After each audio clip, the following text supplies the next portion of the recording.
यांनी पाचोऱ्यातील एक आशिष बाजुरिया नावाचा व्यापारी आहे, त्याच्यासोबत पक्षांची बाजू ऐकून कोर्टाने यांना अगदी कमी कालावधीमध्ये जलद गतीने यांना 8 लाख रुपये माझ्या पक्षकाराला मंजूर करून दिलेले आहेत. आदेशाचं पालन नाही केलं तर आम्ही या आदेशाची प्रत जी आहे ती कृषी उत्पन्न बाजार समितीचे जे सभापती आहेत त्यांना देऊन सदरच्या व्यक्तीचं लायसन्स सस्पेंड करावं, जे या व्यापारी बांधवासोबत झालेलं आहे तसं भविष्यामध्ये कुठल्याही शेतकऱ्यासोबत किंवा व्यापाऱ्यासोबत व्हायला नको. आता न्यायालयीन प्रक्रियेमध्ये आमूलाग्र असे बदल झाले आहेत.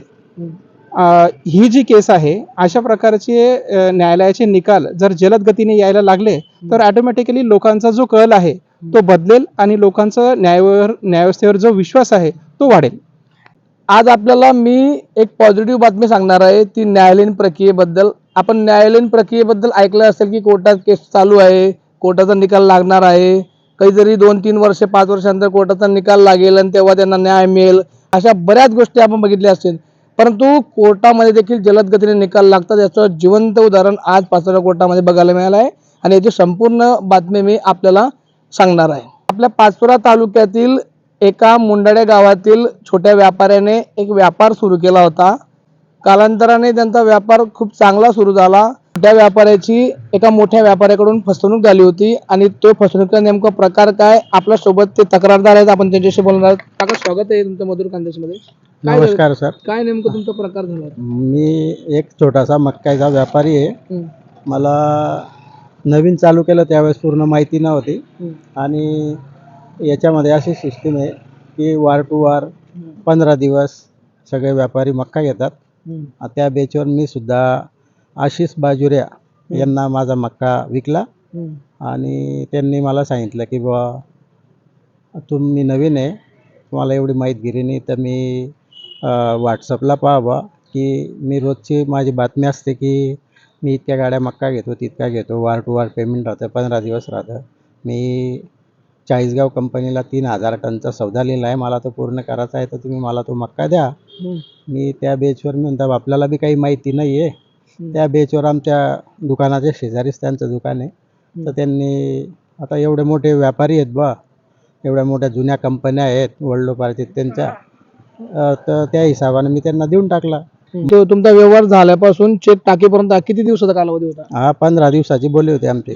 तर मी म्हणतो मी नवीन आहे तर मला काहीतरी पाहिजे बुवा, मी 15 दिवस थांबतो. ठीक आहे, ही पद्धत मला माहिती नाही, वार टू वार असतं का 15 दिवस असतं. तर त्या बेचवर त्यांनी मला चेक देऊन दिला, म्हणजे तुम्ही निवांत झोपशान बा एवढा माल दिल्यानंतर. तर मी त्या हिशोबाने मला चेक दिल्यामुळे मी त्यांना माल दिला, त्यांनी मला चेक दिला आणि मी थांबलो माझ्या तारखेपर्यंत. 8 जानेवारीचा 2024चा चेक दिला होता, मी माझ्या बँकेत टाकला, त्यांनी स्टॉक पेमेंट केलं. मी डबल चेक टाकला तरी ते माझा चेक ओटला आणि मग मला नाईलाजाने कोर्टात धाव घ्यावं लागली आणि ते पिटिशन दाखल करून माननीय सिद्धू वकील साहेबांना मी भेटलो. त्यांनी माझी बाजू मांडून आणि मला तो आता न्याय मिळवून दिलेला आहे. आपल्यासोबत ॲडव्होकेट मानसिंग सिद्धू आहे, आपण त्यांच्याशी बोलणार आहोत. दादा, स्वागत आहे मधुर खानदेशमध्ये. काय सांगाल नेमकं काय हा घटनाक्रम होता? सगळ्यात आधी नमस्कार. हा संपूर्ण विषय असा आहे की आपण आतापर्यंत ऐकलेलं असेल की कुठलाही पक्षकार कोर्टात येतो ना तर त्याच्या मनामध्ये एकच गोष्ट असते की कोर्टात निकाल लागण्यासाठी वर्षानुवर्ष लागून जातात. आमच्या या एका केसमध्ये अतिशय जलद गतीने कोर्टाने आम्हाला तूर्त दिलासा दिलेला आहे. याच्यामध्ये आमचे हे जे पक्षकार आहेत आखाडे म्हणून, यांनी पाचोऱ्यातील एक आशिष बाजुरिया नावाचा व्यापारी आहे, त्याच्यासोबत व्यापार केला होता आणि त्यांच्या व्यापाराचे पैशाची परतफेड करण्यासाठी यांना धनादेश दिलेला होता. 40 लाख रुपयाचा तो धनादेश होता आणि त्या धनादेश त्याने वटवण्यासाठी टाकला तर तो अनादर झाला होता, म्हणजे बाउन्स झाला होता तो. मग यांनी कोर्टात केस दाखल केली. मग कोर्टात त्याने काय केलं, त्यांचा जो पैसा आहे 40 लाख रुपये तो त्यांना वेळेवर दिला नाही आणि खेळतं भांडवल म्हणून यांची रक्कम वापरत होता आणि कोर्टातून तारखा वाढवण्याचा प्रयत्न करत होता.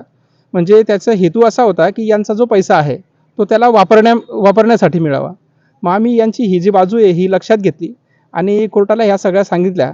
मग माझ्या लक्षात आलं की चलनक्षम पत्रकाचा कायदा जो आहे 143A प्रमाणे मी कोर्टात एक अर्ज दिला आणि कोर्टाला सांगितलं की कोर्टाचा जो फायनल निकाल आहे तो लागण्यास उशीर लागणार आहे, तोपर्यंत आम्हाला तात्पुरती नुकसान भरपाईची रक्कम 143 प्रमाणे देण्यात यावी 20%, जे 8 लाख रुपये होते. मग मी कोर्टाला अर्ज दिला. त्यानुसार कोर्टाने हिअरिंग घेतलं आणि दोघं पक्षांची बाजू ऐकून कोर्टाने यांना अगदी कमी कालावधीमध्ये जलद गतीने यांना 8 लाख रुपये माझ्या पक्षकाराला मंजूर करून दिलेले आहेत. त्यानंतर जर समजा संबंधित इसमाला जर त्याने गांभीर्याने घेतलं तर आपण यावर अजून पुढचा काय पाऊल उचलू शकता? आता माननीय न्यायालयाचा आदेश झालेला आहे. जर त्या व्यक्तीने न्यायालयाचे आदेशाचं पालन नाही केलं तर आम्ही या आदेशाची प्रत जी आहे ती कृषी उत्पन्न बाजार समितीचे जे सभापती आहेत त्यांना देऊन सदरच्या व्यक्तीचं लायसन्स सस्पेंड करावं, जेणेकरून भविष्यामध्ये पुढचे जे शेतकरी आहेत त्या शेतकऱ्यांची फसवणूक होणार नाही. आम्ही याचा प्रयत्न करू की त्याला थांबवता कसं येईल. हा आमचा पुढचा जो आहे स्टेप राहील. मग या पाचोरा कृषी उत्पन्न बाजार समिती किंवा सभोवतालच्या परिसरामध्ये असे प्रकार घडून येण्यासाठी आपण एक कायदेशीर विधितज्ञ म्हणून काय आवाहन कराल? 100% माझा प्रयत्न हाच राहील की जसं माझ्या या व्यापाऱ्या बांधवासोबत झालेलं आहे तसं भविष्यामध्ये कुठल्याही शेतकऱ्यासोबत किंवा व्यापाऱ्यासोबत व्हायला नको. मी कृषी उत्पन्न बाजार समितीच्या सभापतींना पर्सनली जाऊन भेटणार आहे, त्यांना हे जे प्रकरण आहे हे सांगणार आहे आणि शेतकऱ्यांची फसवणूक व्हायला नको हे सुद्धा त्यांना सांगणार आहे की तुम्ही याची गांभीर्याने दखल घ्या. प्रक्रियेवर देखील विश्वास बसत नाही. अनेक लोकांच्या मनात शंका कुशंका असतात. जलद गतीने हे काम होत नाही. अनेक वर्ष या केसेस पेंडिंग पडतात. असे अनेक लोकांच्या आरोप आहेत, त्यांच्या मनात शंका असतात. आपण यावर काय सांगाल या निकालाबाबत? नाही, लोकांची शंका आहे, परंतु आता न्यायालयीन प्रक्रियेमध्ये आमूलाग्र असे बदल झाले आहेत. ही जी केस आहे अशा प्रकारचे न्यायालयाचे निकाल जर जलद गतीने यायला लागले तर ऑटोमॅटिकली लोकांचा जो कल आहे तो बदलेल आणि लोकांचा न्यायव्यवस्थेवर जो विश्वास आहे तो वाढेल. यापूर्वी असं काही प्रकरण झालं होतं का? यापूर्वी अशी अनेकशी प्रकरणं झालेली आहेत, परंतु लोकांची नाराजगी एकाच ठिकाणी असते की त्यांना वेळेवर न्याय मिळत नाही, ही एक नाराजी असते. आता हे प्रकरण ज्यावेळेस लोकांमध्ये जाईल, लोकांना माहिती पडेल, तर लोकांची जी संकल्पना आहे ती चुकीची ठरेल आणि लोकांना जलद गतीने न्याय मिळू शकतो हे लक्षात येईल. या ठिकाणी ॲडव्होकेट मानसी सिद्धू होते. यांनी जलद गतीने देखील न्यायालयीन प्रक्रियेचं काम होतं आणि या ठिकाणी निकाल लागतात याचं प्रत्यय या ठिकाणी दिलेलं आहे. आपण जर बघितला असेल तर अनेक मंडळी ह्या कोर्टाच्या प्रक्रियेवरती शंका कुशंका उपस्थित करतात, परंतु या छोट्या व्यापाऱ्याची जी फसवणूक झाली होती त्याची योग्य मांडणी ॲडव्होकेट मानसी सिद्धू यांनी मेहरबान कोर्टाला मांडली होती आणि त्याच अनुषंगाने 90 दिवसाच्या आतमध्ये यांचा निकाल लावून संबंधित व्यक्तींना रकमेच्या 20% देण्याची या ठिकाणी ऑर्डर मेहरबान कोर्टाने केलेली आहे आणि उर्वरित रकमेसाठी किंवा हा जो खटला आहे हा कायमस्वरूपी म्हणजे चालू राहणार आहे आणि येणाऱ्या काही कालखंडामध्ये त्याचा निकाल लागणार आहे. त्याचबरोबर अशा व्यापाऱ्यांकडून जर फसवणूक होत असेल तर अशा व्यापाऱ्यांवरती कारवाई करण्यासाठी पाचोरा कृषी उत्पन्न बाजार समितीमध्ये देखील ते त्यांचा अर्ज देणार आहेत आणि त्यांनी देखील कारवाई करावी अशी ते विनंती करणार आहे. कॅमेरामॅन छोटूभाऊ सोबत राहुल महाजन, पाचोरा, जळगाव.